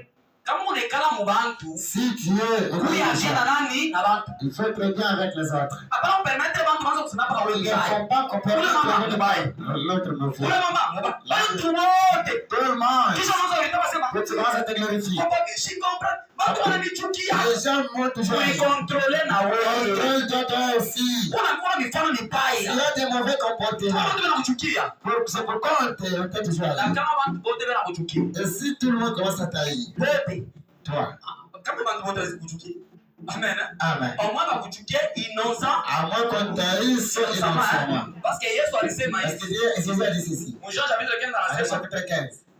basema dunia Le monde itamichukia. va vous haïr. Unaona? Amen. Dunia itamichukia parce que mtembee pamoja na nini? Parce que vous ne marchez pas conformément au monde. Sasa kuchukia mtu kuna tabiraki. Parce que tu prophétises. Tunahubiraka Parce nia. que tu prêches bien. Tunaona mavision. Parce que tu vois des visions. Yaani mfano wa Lui, pour lui se lever. ile chuki ya vile La haine comme ça haina na problem. n'a pas de problème. Ile ni Bible nasema la malédiction sans cause. Malana bila cause Et sans effet. N'est-ce pas? haina na uwezo. Mais kama leo wanakuchukia juu ya comportement mibaya. Sio watu haya cause mauvais comportement. Matendo mabaya. Les mauvaises offres. Ushakuistrokanaka. Déjà escroquer. Wewe unafanya affaire na mwenzako. Unawibia.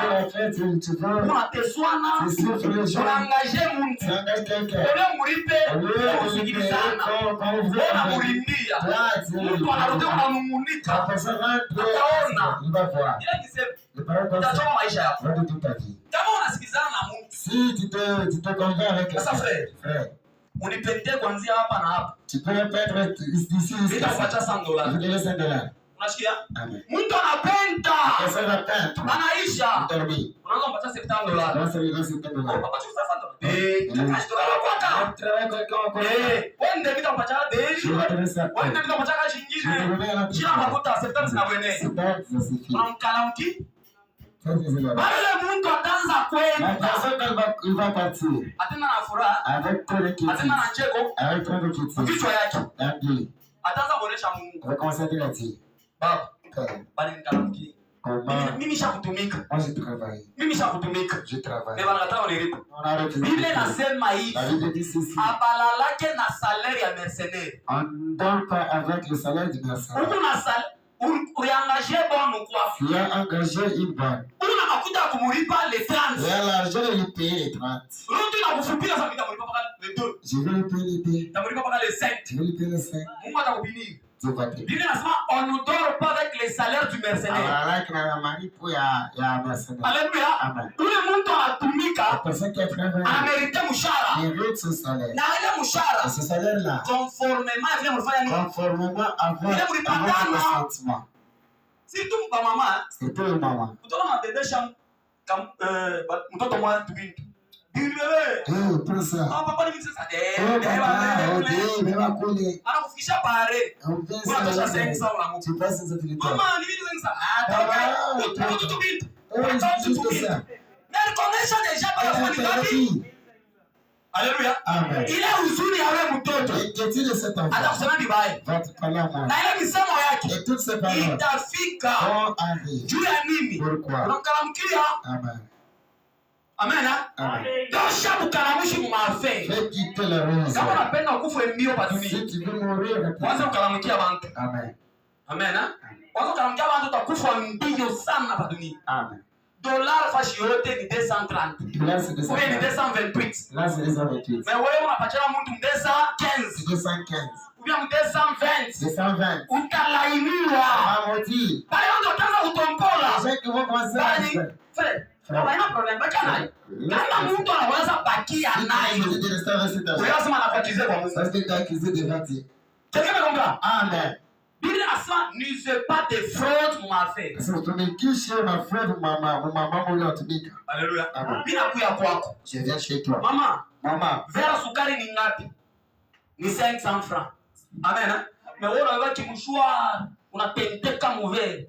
Unanifujika unatakula hivi. Amen.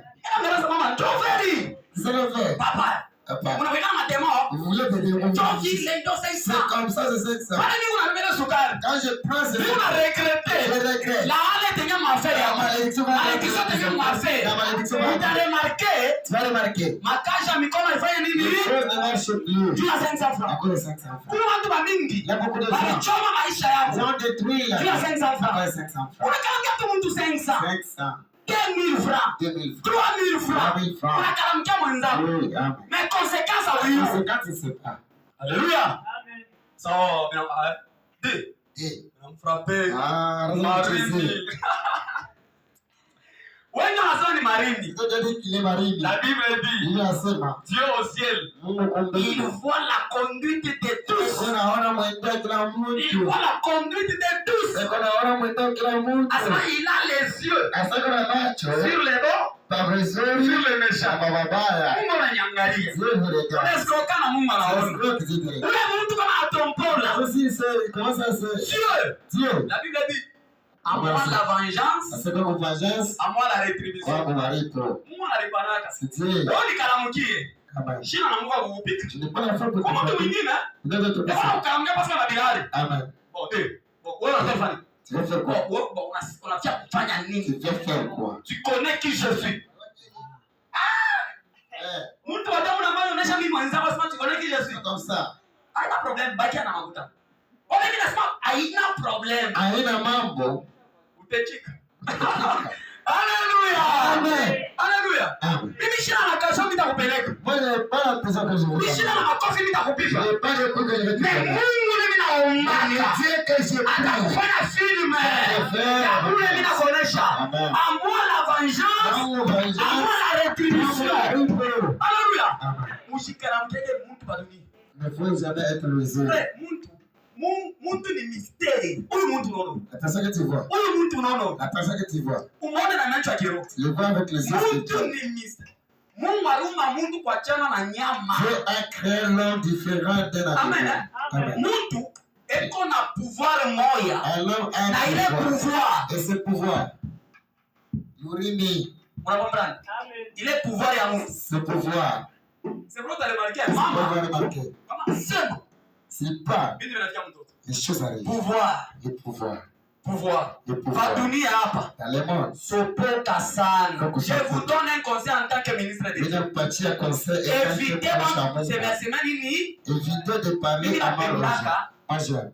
Unapita kwa sababu ule papa wa benyewe. Le papa na yo. Kwa mama mmoja mlumashale kufua kama mtu anafanya feti. Na mama yo Mungu kumbe anaonaje? Mama alituteswa. Aliza beaucoup souffert. Kwa mtu mwingine anakufa hivi mpaka furahi. Seulement comme ça les gens se réjouissent. Maintenant oui, qu'est-ce que les gens disent de toi? Nini watu wanasema kwa kwako?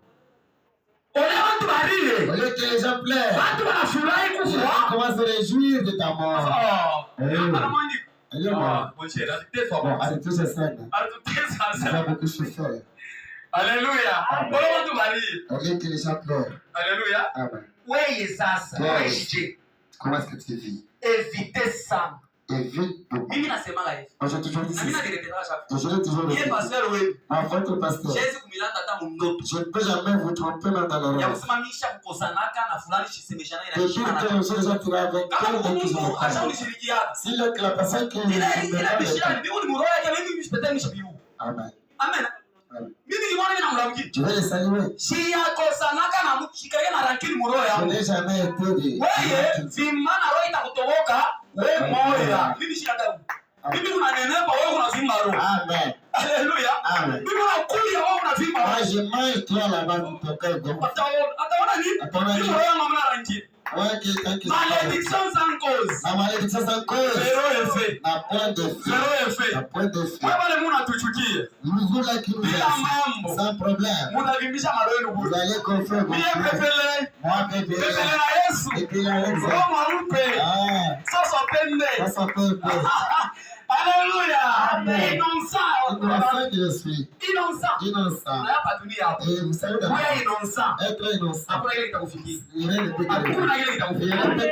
Alléluia. Hakuna ile itakufikia. Marche correctement avec Dieu. Tembea mzuri na Mungu wako. Éviter ma rancune là-bas. Évite de raquer avec les autres. Éviter ma problème Évite là-bas. de problème avec les gens. Où il y a la robe au Tu pays. vas avoir un cœur sincère. Heureux ceux qui ont le cœur pur. Sema quand kuna roho Mungu. Ah, différence. Watu wataona Mungu. Watu wataona Mungu.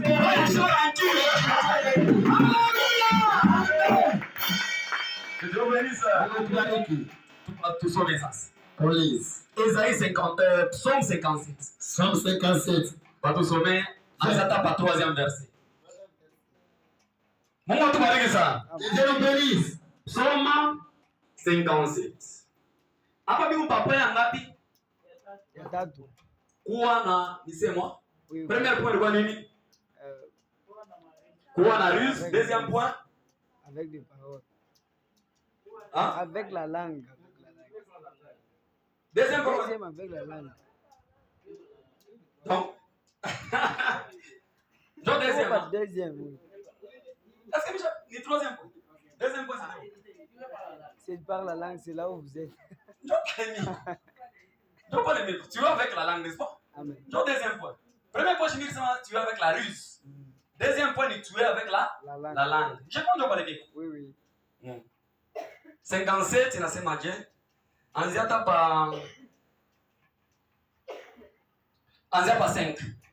Anzia pa 5. Psaume 57. 57, 5e verset. Mon Bible à téléphone, je suis pas 4. Quelque chose comme ça. Anzia pale wanaandika mon âme est parmi de Dieu. Il pas verser combien ma Bible à téléphone. Parce qu'on a un peu de décalage. Mon Bible à téléphone pas 4, ou mon Bible à papier pas 5. 4. Mon âme est parmi des lions. Je la Bible dans cette. Asma nafsi yangu katikati ya bansimba. Je suis couché au milieu de gens qui vomissent la flamme. Shikia. Asma mimi katikati ya bantu beka wafanya je? Bena tapika moto. Ile moto, mtu anatapika wapi? Mtu anatapika wapi? Ukinwa no? C'est-à-dire mtu anatosha moto lo wapi? Lo kukinwa. Endelesha. Au milieu d'hommes qui ont pour dans la lance et le flamme. Asema mimi katikati ya bantu beko na moto et quoi? Et la flamme. Le flèche. Et le flèche. Et dont la langue est un grève. Na lulimi yabo ni kipanga kia nini? Kipanga kia makari. Amen. Que tu sois loué. Vous la comprendre? Lulimi kipanga nini? Est-ce que vous avez compris? Asa mimi katikati ya bantu bwana atapika nini? Moto. Donc lulimi yabo ni kipanga ya nini? Ya makari. C'est ça la sorcellerie. Jobologie. Jobologie. La sorcellerie. Amen. Amen. Balogie. Les sorciers. Alors regarde ça.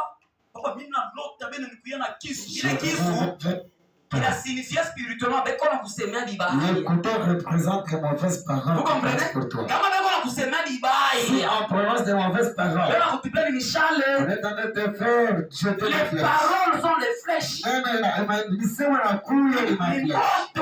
C'est le feu. Vous comprenez? Ni moto. Le feu. C'est-à-dire comment il vomisse la flamme. Moto kaji yayo shimuchoma. Le rôle du feu se brûler. Vous comprenez? Amen. C'est-à-dire mubuloji. La sorcellerie. On a 3 missions. Il y a 3 missions. Banakoyaka njuu ya kuiba. On vient pour voler. 2. Banakoyaka njuu ya kudetruire. Pour détruire. Balabisha. Kuna balabisha. Ndio unalabisha na misemo. On détruit avec le feu. Maisha kwa itendelea. Ta vie ne peut pas prospérer. Unashangaa mtu Là, la personne. mtu ana akili La sana. personne est très intelligente. Maisha kama unazunguka kwa Et mashuka. sa vie ne prospère pas. Maisha kama unazunguka kwa mashuka. Il rentre toujours à la même place. Huyu mtu ni licencié. La personne est Sasa licenciée. ni maisha yaendelee. Pourquoi sa vie ne marche Huyu pas? mtu ni La ingénieur. personne est Sasa ingénieure. maisha yaendelee. Pourquoi sa vie ne marche pas? Anamuloka. Il y a une sorcellerie. Par la parole. Putain, la mission. C'est pourquoi Je commence. chaque fois quand vous priez, Chef, dans la honte. détruisez la puissance de On parole. commande une nueuse à l'issème. Amen. Hein? Amen. Détruisez toujours la puissance de la. Mon frère, je mission. Quelqu'un me comprend? Amen. Hapana kuchikira ni semo mibaya. Les Itakula pécheurs mata. accepter les mauvaises paroles. Derrière le parole, il y a la puissance. Mungu amesema kunakuwa uwezo. Parce qu'ils sont sur la langue. Unakuwa palangi hapo. Comme un glaive tranchant. Sawa kipanya cha makari. Kama makari, mtu anaweza kusema hivi anakukata. Amen. Hein? Amen. C'est pour mwanze kucontrôler bien où. Faut contrôler la C'est-à-dire, langue. l'urimi ni La kipanga. langue, c'est une épreuve. L'urimi aussi ni mot. La langue, Jacques c'est un chapitre fait. 3 inasema l'urimi ni kakitu kaloko. Mais kanaweza kuchoma pori Ça mu. peut détruire toute la vie. Shima. Alléluia. Amen. Faites très attention. Faites très attention. Monde ya sorcellerie. Le monde sorcellerie. Inatumikana na misemo kwa naishi. N'avait rien que par des paroles. Non, napasa. Pourquoi? Non mais mama alinifanyia hivi. Non, la maman fait Haina ça. mama kukufulania. C'est pas des Mama choses ni qu'il a fait. ile geste alifanya. Il a juste fait. Alisema Il a prononcé des mama paroles. nilisema ina ile Le majeste. problème, c'est pas des Mama choses. nilisema. Le problème, ce sont Vile des vinatoka paroles. mkivu. Ceux qui sortent en lui. Unasikia tu mtu anasema, Il y a la personne qui dit, wewe na wewe. toi aussi, Unaona zote wao. quand tu penses que tu vas te marier, Tutakone. on va voir. Tutafanya nini? Tu te connais. Wewe unasema animaniza tunazofanya. Ah, c'est de la blague quand tu Ile nani? Unashinda il y kwa en a, tu ne te maries pas. pesa. Les Unashinda hommes, kwa tu ne te maries pas. 30 yangu. 30 ans, ça tombe. 40. 40 ans, Ao. tu ne te maries pas. 45 ans. 50 ans, Misemo. les paroles. Ce matin, À ce gars-là, toute puissance de la parole sont de toi. de Misemo, nous avons de Jésus. Misemo yote ana. Parole de Inafanya maisha yako. Inafanya maisha yako.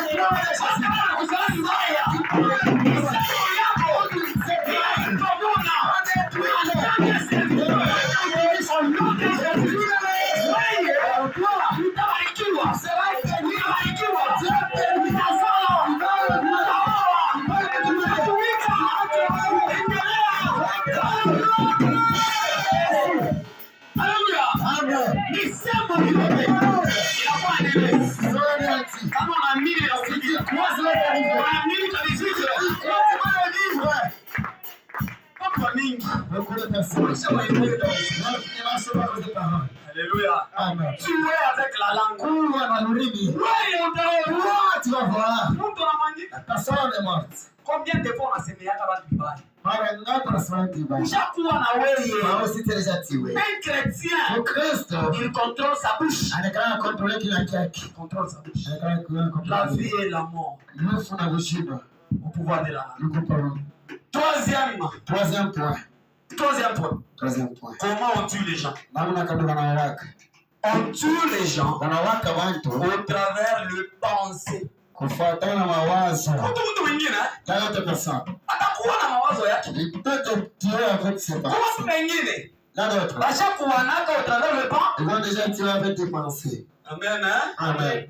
Mawazo Je pense. shika nikoneshi. Tu peux dire. Wewe na mawazo. Toi avec tes Ni pensées. mtu huyu. C'est une seule personne. Amacha. Wewe Toi. ndio mawazo yako. C'est toi. C'est une seule C'est-à-dire pensée. mawazo Les pensées. c'est notre toi. Inakuwa ni wewe tena. Bila mawazaka. Ce que toi tu penses. Bila kuangaje. T'engages. Bila kuangaje. Engage. Sasa hii ni mawazo kwa Non, ce sont juste tes pensées. ile mawazo yote na kukuia. Les pensées qui t'arrivent. Mtu wako wa pili. C'est ta deuxième personne. Vous comprenez? Amen. C'est pourquoi derrière mawazo, Kumkumba il y a aussi une puissance. kunakuwa uwezo. Kitu chote angalia bien. Avant ufanye kitu. Avant de faire quelque chose, Unaanza kuwaza. il faut d'abord Sasa penser. mawazo ndio na concevoir. C'est les pensées qui Et fait. puis mtu akimwili afanye Et nini? la personne Accomplir. accomplit. Unaweza kuwekala hivi ah? C'est comme ça. Oh. Ah, ah, ah. Ninawaza Solange. Je pense vraiment à Ndio elle. zamani. Oh, ma femme, vraiment. Alléluia. Amen. Unashutuka C'est tout le monde. monde spirituel. Dans la masse spirituelle, On organise. on organise. Unamumbana na Solange. Tu te retrouves à Washa ça. tohon bushara tunajira tuna unarudia bushara. Tu rentres encore. Unarudiana na Solange. Tu rentres en bas sur Kile chez kinakurudisha. ce qui te fait encore revenir. Mawazo. Les pensées. Alléluia. Ce que tu penses, Pia kuna waza ça t'arrive. inakufikiaka. C'est pourquoi. Tu comprends? Kama kushakuwa mwaminifu. Si tu es devenu chrétien, Osha mawazo ya mbaya. tosha mawazo mbaya. Unasema C'est-à-dire, mawazo bantu wengine baliliwa hata wewe wenyewe mawazo. pour ces autres semaines, à cause Wanaona de tu hivi ah. ils disaient qu'ils sont comme ça. Sasa. Hii maisha yenyewe na watu mbaya. La vie que j'ai été vraiment n'est pas bonne. Ni kufuata kufu. Je peux me mourir. Au semi. Tu parles, Mais mais tu penses. unawaza lufu. Tu penses la mort. Niye. Moi, Taliwaka shuma muhinyu mbo. un jour, je vais me tuer. Taliwaka shiku Je mbo. vais me tuer ici. Mwani teso sana. Avec beaucoup de Taliwaka. je vais me tuer. Bila wanasema. Et toi, tu Tuleja mawazo. sans que Shetani atautilize ma moyen. le diable va utiliser les moyens. Esprit de mort nafika. Et l'esprit des morts va arriver. Unasikia tu mtu kana tamoya mwe kama ni moyo vya.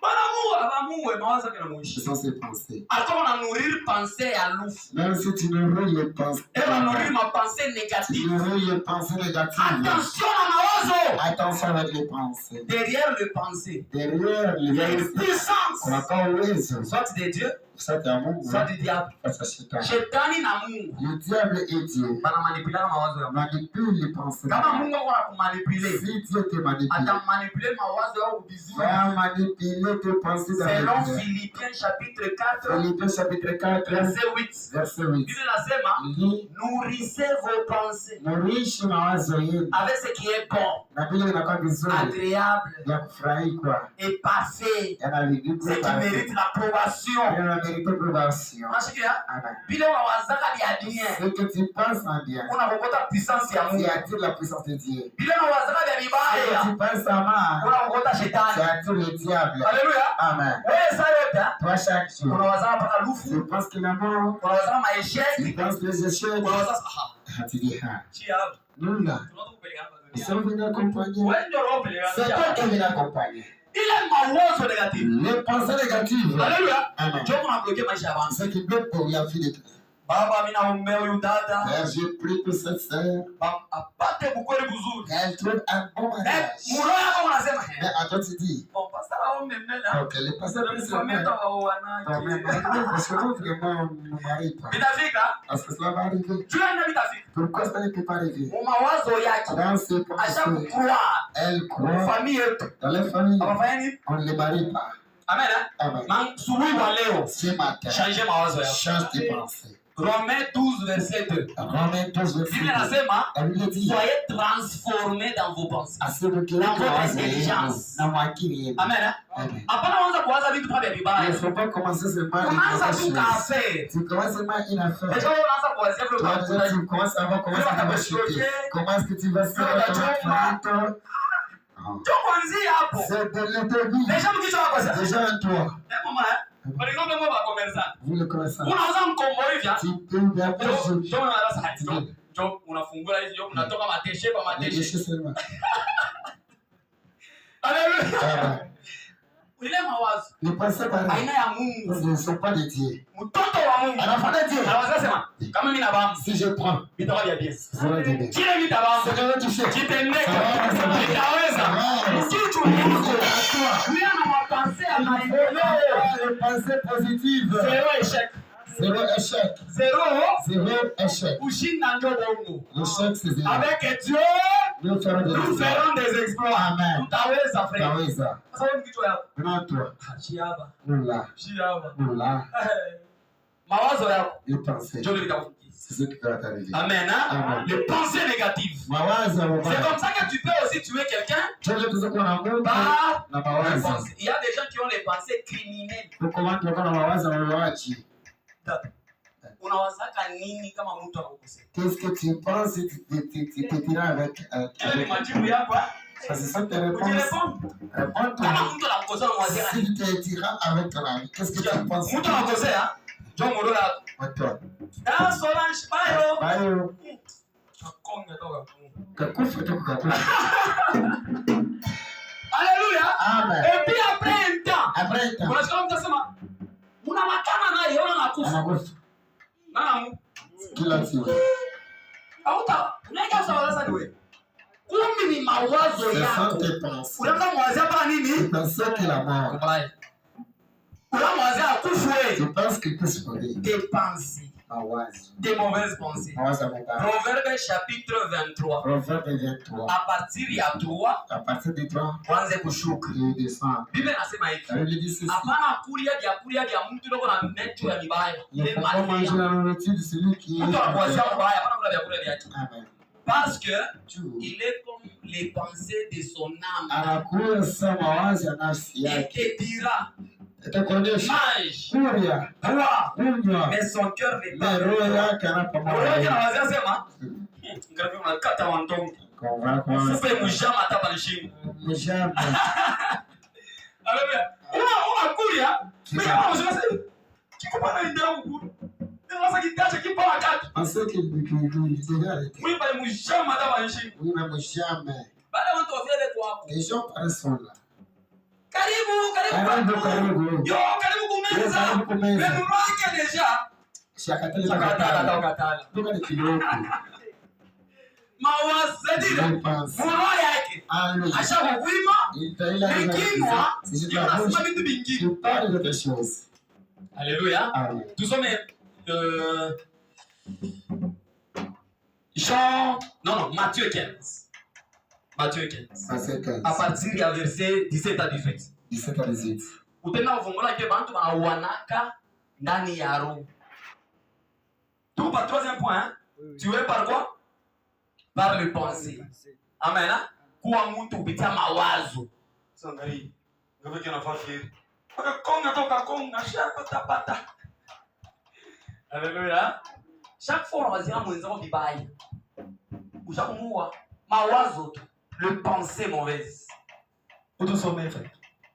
Matthieu 15, 17 à 18. 17 à 18 nasema je. Ne comprenez-vous pas que tout ce qui entre dans la bouche va dans le ventre Inaingia mtumbo et puis inaenda kwa toilette. et jeté dans le lieu secret. Secret. Mais ce qui sort de la bouche vient du cœur. Kile kinatoka ukini, kinatoka ni mroho. Et c'est ce qui suit l'homme. Njoo kipo na michafusha. Endelesha mtumishi. C'est ça qui suit l'homme. Car c'est du cœur que viennent les mauvaises pensées. Ah! Kupitia roho njoo unatoka mawazo ya nini? Mibaya. Endelesha. Le meurtre, Le buaji, Uaji, les meurtres ni mawazo. Les adultères. Les adultères, usharati ni mawazo. Les impudicités. Les impudicités, mawazo. Le vol. Les vols. Les faux témoignages. Les faux témoignages. Les calomnies. Mashimango ndani yako. Voilà les choses qui suivent l'homme. Jobi unakuchafusha. Jobi unakuchafusha. Amen. Acha tubale le frère. Mungu atubariki sana. Est-ce que vous comprenez? Ça dit Yesu anasema hivi, Matthieu chapitre 5 verset 28. Biblia inasema mtu kama anaangalia mwanamke, si l'homme convoite anaangalia mwanamke anamtamani roho yake. Regarda ile convoite. Acha déjà fani. A déjà connu la Acha discussion. tunatika naye. Muro Ongoroso Shoot to Sabi. Encore qui sort dans le cas. Ile tu unasema shoot to Sabi. Shoot to Sabi. Deja muro yako. Déjà dans ton cœur. Tunatika naye. Déjà connu du cœur. Unaombranda? Amen. Usharati haina kuona. Usharati ni pale unaona mawazo. C'est quand tu vois mawazo yako kusema usharati. Parce que le poussé Kano. Vraiment. Angara maforme. Angara forme. Angaria. Vraiment la forme des autres. Kipibi. Déjà wewe mwakili yako. Déjà en toi. Mushabishana. C'est déjà. Usharati C'est déjà accompli. Usharati. C'est déjà accompli ta vie. Non. Je ne suis pas un impédique. Je ne suis pas un impédique. Mais Mungu kama angalia mawazo. Je t'appelle état un impédique. Kile kinanisukumana mjimasiride. Ce que vous pose de se masturber. Alléluia. Unakaa hivi? Unawaza vile ushofa mambo yote. Je pense que là c'est déjà tout fait. Unabeba savon na Tu prends le savon, on est riche.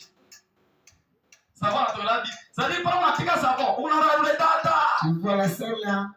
Alléluia. Na mwanamke wao anajimansiri baba. Unasema baba. Même les filles. Même les femmes. Tu fais. Alléluia. Amen. C'est-à-dire quoi? Mambo ni mawazo ya. Le problème c'est les pensées. Toa mpelea mzambi. C'est que la main dans les péchés. Le pensée criminel. Mawazo ya ubachi. Kama unawazia mwenzako vibaya. Si tu penses ça va arriver. Unaona? Amen. Sasa aka frère. Le frère is. Kashipata atakashi. Ne peut pas trouver le bon. Unawaza tu mwenzao eh? Futi watu wengine frère. Hauna naye problème. Mimi nawaza vibaya. On parle de toi de toi. Atakaje nyewe shikabe. En plus pour le prendre au boulot. Alikufanya nini? Qu'est-ce qu'il t'a fait?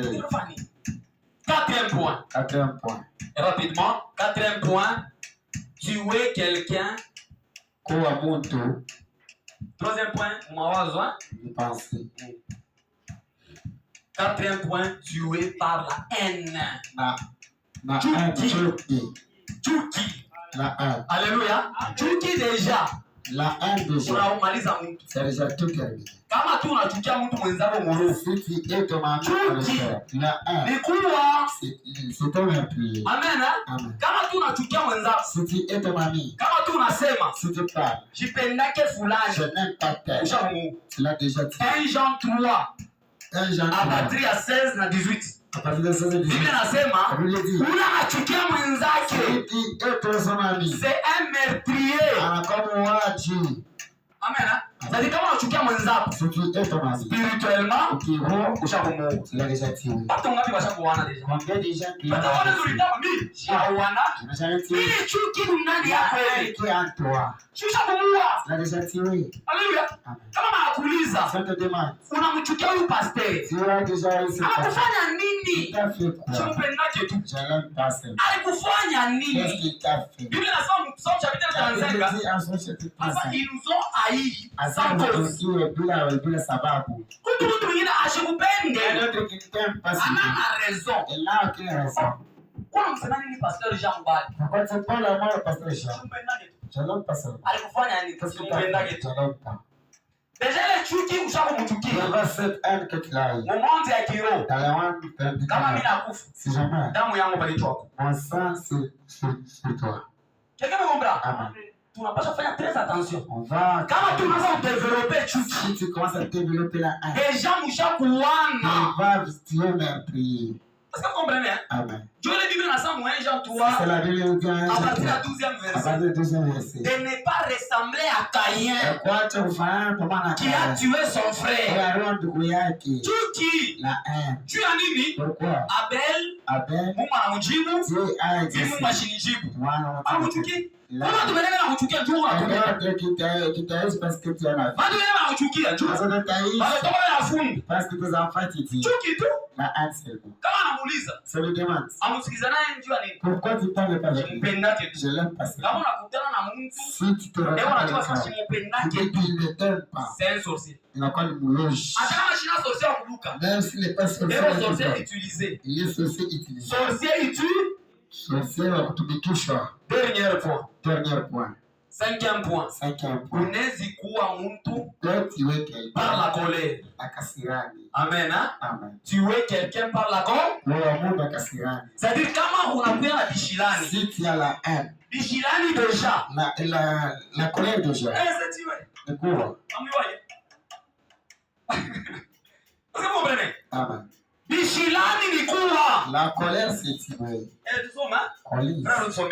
Faites le lit. Je vois tunafika déjà au mwisho. Ça va. 5 minutes tunaishi. 5 minutes. Matthieu, Matthieu. chapitre 5. Anzia pa 20e verset. 20e verset. Matthieu 5. Uangalie kusema kishilani tu bule. Deja ushakuwa. Matthieu 5, Matthieu 5. 20 jusqu'à... Hapa ndipo unasikia watu wanarasa kumi vya Mungu vya matata. Amen. C'est pourquoi mtu kama ashafundishiwa anapaswa equilibre. Amen. Hapa watu mtu mabishirani sasa yote kushirikiana desordre utakuya shetani anakusukuma ukwe metrier.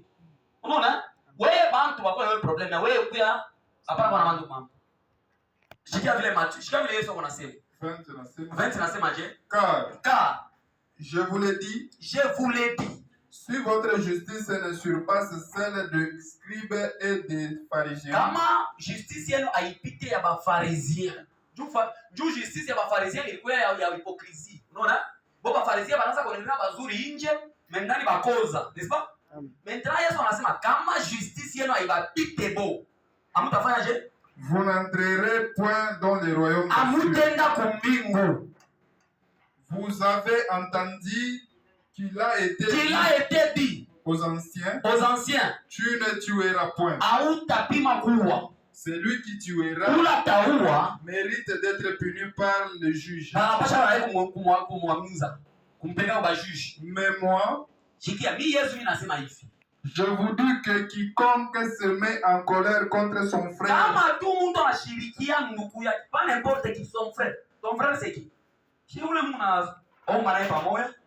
munakulia naye pamoja, munakuwa naye kwa école de disciples pamoja, mais ushamshiriki. Mérite d'être puni. Munaomba fashi moja, mais mshashirikiana. Mungu loshi. Mungu basa Mungu mkanisa, Mungu loshi. Hein? Ancien ashipende pasteur, pasteur ashipende ancien, mwimbaji ashipende president wako, president ashipende mama tel ashipende mama tel ashipende frère tel. Mungu loshi mama mkanisa. Ni Mungu loshi. Parce que fashi pewa chuki. Shetani au karibu. Endelèche. Asma, si quelqu'un simplement se met en colère contre son frère, mérite d'être puni par le juge. Simplement la colère. Kishilani tout. Que celui qui dira à son frère Raka. Ule mtoto onesha frère wake asema kiwelewele Raka, kiwelewele. Mtoto yule kiwelewele Raka. Mérite d'être puni par les Sanhédrin. Il mérite